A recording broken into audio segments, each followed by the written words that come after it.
LaHaye actually reverses them. The first use of 3.5 years refers to the second half of the tribulation period, and the second use of the 3.5 years refers to the first. I just want to know why all of these questions don't have specific verses. I could see one or two, but not so many. After the rapture, Gary, you can ask God.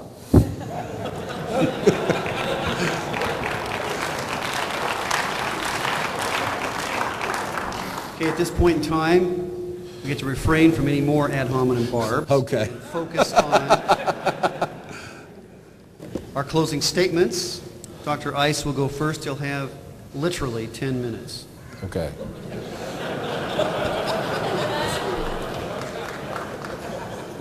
On literal interpretation, I don't agree in the type of literal interpretation which is wooden literalism that Gary describes about us. I believe in the type of literal interpretation held by the Protestant Reformation called the historical, grammatical, contextual interpretation. And Gary distorts that time after time in his writings. But now for my closing statement.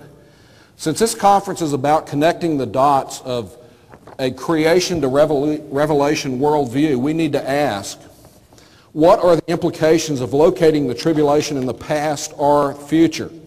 If one locates the tribulation in the past as a mere regional event, one is left with subsuming the whole view of history under contemporary naturalism.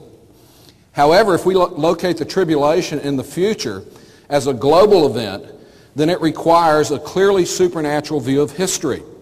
Reformed historian George Marston tells us that dispensationalism has a distinct intellectual predisposition with a strong inclination toward the supernatural, which has appeared everywhere in dispensational thought. Clearly, this view of history is anti-humanist and anti-developmental from a naturalistic perspective.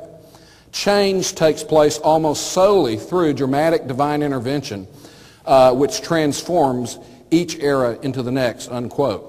All history is thus ordered by abstract principles of testing, with God as the primary agent of change. Marston continues as follows, quote, "The dispensationalists and secular humanists drew opposite conclusions from the evidence, and in essential first principles, the dispensationalist view of history was strikingly different from most other 19th and 20th century views.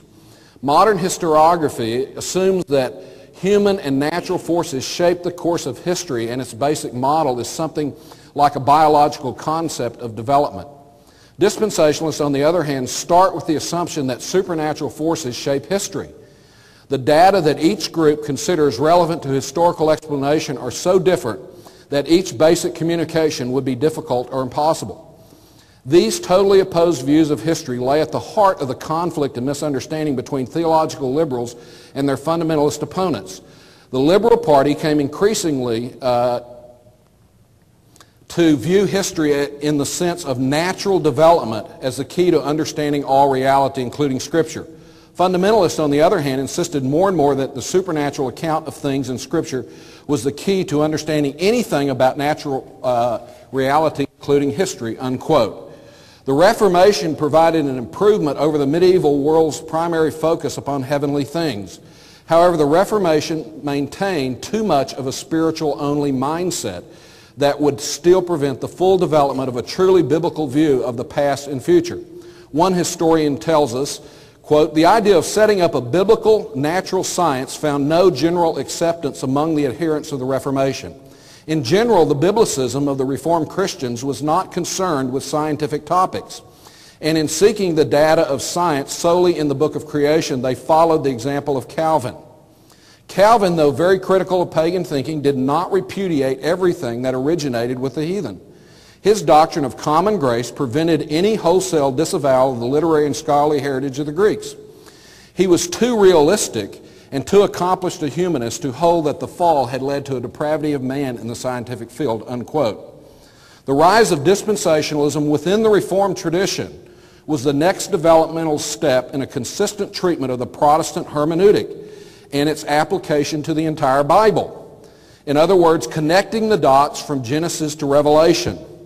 Dispensationalism thus expands the Protestant sola scriptura principle from heavenly things to include earthly things. There is no distinction between history and salvation history, as is often made in the Reformed world. Thus, when the Bible uses global catastrophic language in relation to creation, the flood, and eschatology, as noted by Peter in the 3rd chapter of his 2nd epistle, the dispensationalist is able to see them all as supernatural global events affected directly by God himself. We have seen tonight that as a dispensationalist, I have understood statements that speak of global geophysical events as just that, a supernatural occurrence performed directly by God. This is consistent with the biblical language describing creation, the global flood, and the miracles at the Exodus.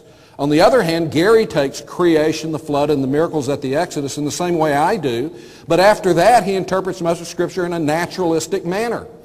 Dispensationalism approaches the Bible as real history, thus its ability to deal with science and history in the modern world by starting with biblical revelation, which tells us what to expect as we study God's creation. On the other hand, covenant theology views things through a preconceived framework of otherworldly and abstract covenants, running everything through the covenant of grace, thus not able to deal with the real world of science and history. Dispensationalist Charles Clough notes that, quote, covenant theology is a modern survival of Reformation-style thinking about heavenly matters like soteriology, which kept the theological order separate from historical details. In its classical form, it fundamentally ignores the post-Reformation crisis over reconciling general and special revelation, unquote. Dispensationalism does not have this kind of compartmentalization. Clough concludes, quote, dispensationalism is the completed theological portion of a universal history still being written that ties together theological and historical order in response to post-Reformation problems. Its hermeneutic searches for historical order to validate the faithfulness of God as well as to feed on the more heavenly traditional doctrines. It establishes the church in relation to the rest of creation and therefore involves ecclesiology and eschatology. It awaits completion of the non-theological portions of its universal history by godly work in the arts and science, unquote. At the core of dispensational implications for historiography, one finds a unique view of the cosmos that spans history from creation to the eternal state. Periodic discontinuities occur that link origins to eschatology. Dispensationalism's premillennial eschatology requires a cosmos with processes that are far more surprising and resistant to pagan speculation than any other eschatological view. Dispensationalism, instead of accommodating to it, demands a radical replacement of the modern version of universal history. Dispensational theology implies a history of man and the universe that opposes modern views of universal history at nearly every point, from Genesis to Revelation. In so doing, it advances the Reformation principle of sola scriptura through a strategic envelopment of historiography. Thankfully, Gary Demar in American Vision believes in a supernatural origin of history as articulated throughout this conference.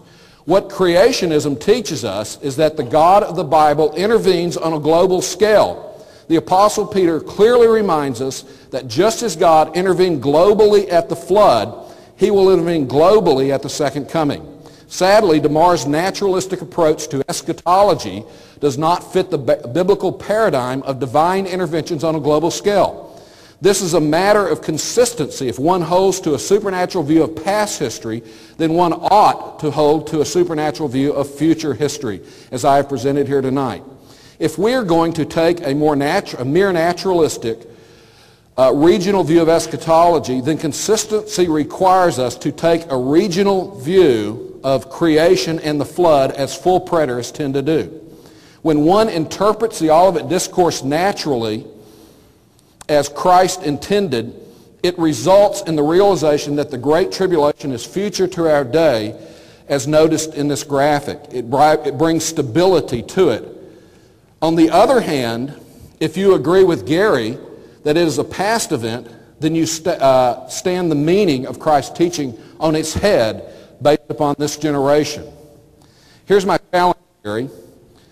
Either adopt an old earth, local flood view of Genesis that fits with your preterist eschatology, or adopt a supernatural futurist view of eschatology that fits with the young earth global flood view. Thank you. And here's a book that we did, a 500-page book, Interacting with Preterism, and that's my website. Thank you.